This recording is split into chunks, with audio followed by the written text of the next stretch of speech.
Good morning. We'd like to welcome Adam Scott to the 2025 Wyndham Championship.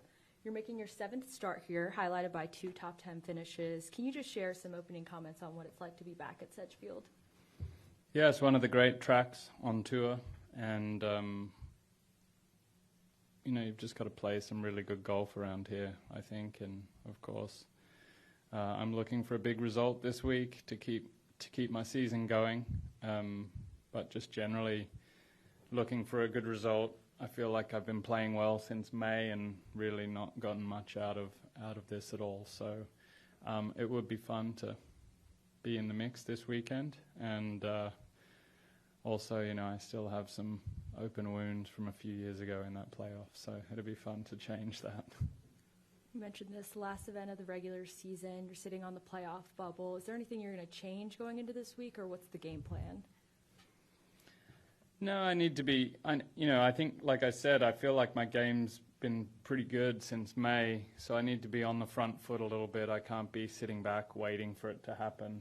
I've got a couple of days to put myself in contention for the weekend, and I feel confident with my game that I can do that. So, it's about executing and anyone's going to have to play well out here. The course is one of those old-style courses where you need to be in control of your golf ball. And if it doesn't rain, even more so. All right, we'll open it up to questions.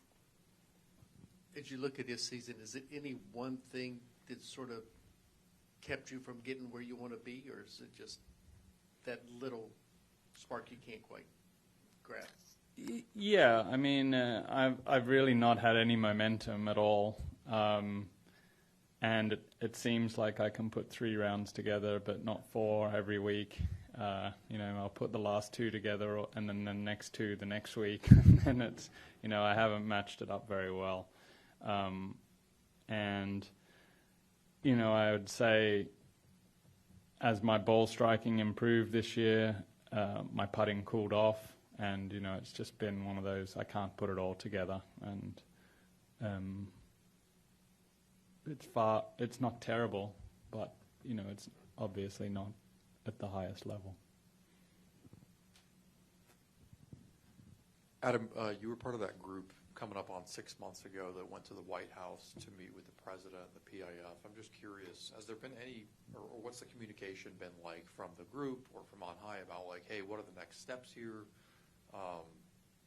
Is there a want for another meeting? And then another question, too, you were involved with Brian's hiring as the new CEO. So I'm curious just about maybe one characteristic about him that stood out that you really like that you are looking forward to seeing from him.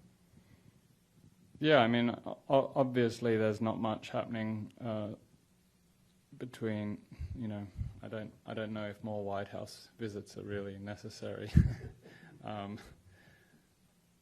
But it was really quite an experience, I have to say. I haven't, those conversations haven't advanced far from there. And with Brian stepping in, that's a lot of that's going to fall onto his desk now. So I think that he needs some time to kind of really get up to speed and understand what's going on with that. And yeah, I mean, look, his credentials are obviously excellent on paper, but, I have a few things that I really liked about Brian, but I think, like, his personality, from the little bit that I know of it, like this calmness to him, I know he's really excited to take on this role going forward, but he has a very calm nature about him, and to me, which was one of the guys involved, I thought I quite liked that. I think he's coming in at a very interesting time in the professional game, and I think that calm demeanor is going to serve him well. We'll go over to Helen. You've come here before needing to play really well, and I know you had a streak of 16 straight playoffs. How hard is it to keep that out of your mind, that this could, kind of end your season? I think it was harder when like there was a streak, even though I don't really know what that means at the end of the day. Like, we're out here to win the FedEx Cup or win a tournament, and streaks are fun side notes, at the end of your career. So I really don't think about that. And in saying that, I'm really here focused on trying to win this tournament. I actually think sometimes when it's like a last chance thing, this will be my last chance to play on the PGA Tour potentially for some weeks. It's do or die, and that's a fun way to play. Sometimes I have fell in the trap of like there's always next week if it doesn't work out, and it's not the case here. So I think that's not a pressure, but more a motivation. We'll go to Todd. Adam, I'm not sure if you're aware the passing of Tom Cousins and what he meant to not only the Tour Championship, the PGA Tour, but also Eastlake and the city of Atlanta. Do you have any thoughts of what he's accomplished in his life? Yeah, I wasn't aware, so that's really sad, of course, and just what a supporter of the game of golf and what a human being, what he's done around that community. We see it every year we go there, and it continues to get better and better. So that's really sad for the game, but we're lucky to have guys like Tom Cousins because he really does pass that attitude on, and I know Eastlake and the city of Atlanta is going to do well going on because of a guy like Tom, and so will the game of golf. Adam, not to pour any salt in the wound, but how often do you think about that 2021 playoff here? Well, a lot the last couple of days coming back here. It really does sting. I was doing a little function last night and I talked about it, and if you ask me quickly, there are two putts that I really feel strongly about in my career, and that's one of them. The other one was at the British Open one year to make a playoff with Ernie, and they're the two putts I wish I could have back, really. So, thinking back to it at the time, it hurt then, but it kind of almost hurts more now because I haven't won since then either, and it's not easy to win out here. So you really do have to take advantage of those opportunities on tour because you just don't know when the next one's going to come. Did Oakmont, until the last hour or two, validate your belief that your game is right there, and then the rain delay obviously sort of makes everything up? Yeah, absolutely. Oakmont, I was even at the PGA, I think I was like 3 back with 7 to go, and I finished poorly, which is not ideal, but I was right there on the back 9. I'm not saying I was going to mow Scotty Scheffler down, but, I felt like I was in with a chance, things going my way, certainly at Oakmont. So, I believe things are moving in the right direction. The thing I find most frustrating these days is things seem to take longer to change as I've gotten older.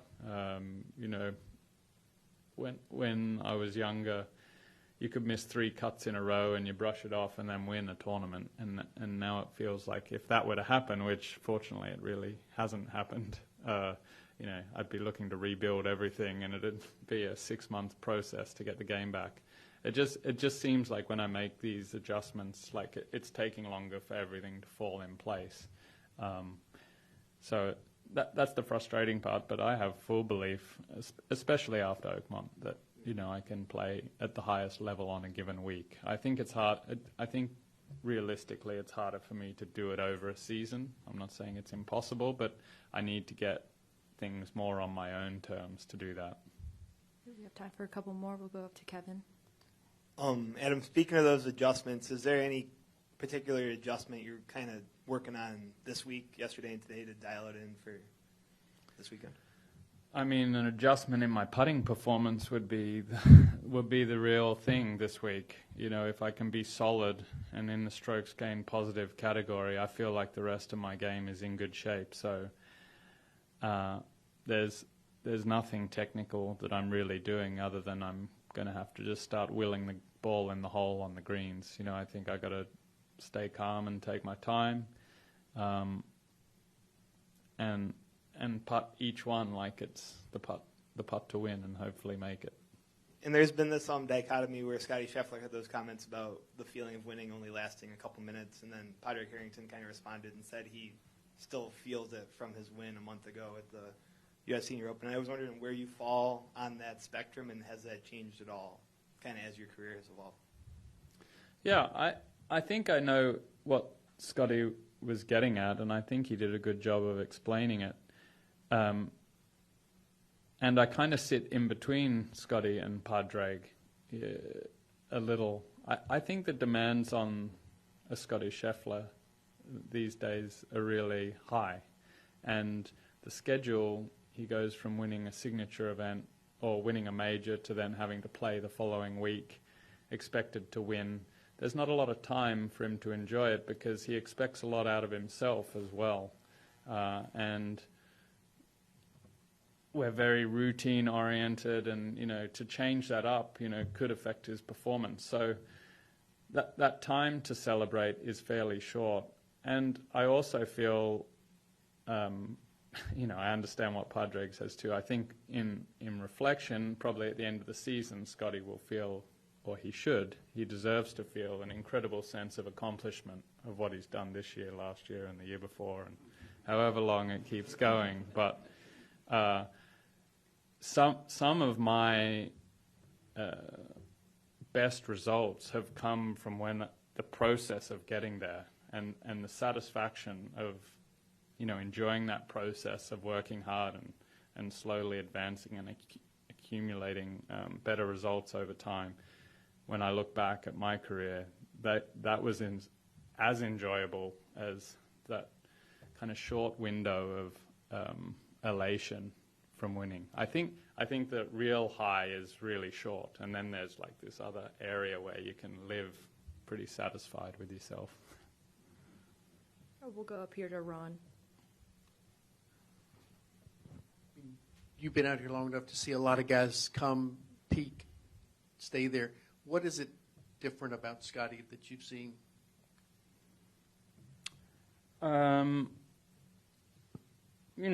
There's got to be a mental aspect that is different than what we've seen from most guys. I mean, he seems very stable, certainly on the golf course, and rarely see big errors from him in the heat of it. And his technique, he seems to have it more under control than most. He's like right in this efficient area where, he's got enough speed. He's not the longest guy, but he's got enough, but he's also very straight as well. That's a great start. And then his iron play is very, very good, and his short game is maybe underrated. I don't know how people view it, but it's probably underrated. And this year his putting has improved. So it's a deadly combination, really. But there's also got to be something inside that is hard to measure and hard to see that separates him as well. And I think at the end, and it's horrible to compare to Tiger, but Tiger had that difference inside as well. All right, time for one more. All good? All right. Thank you, Adam. Thank you.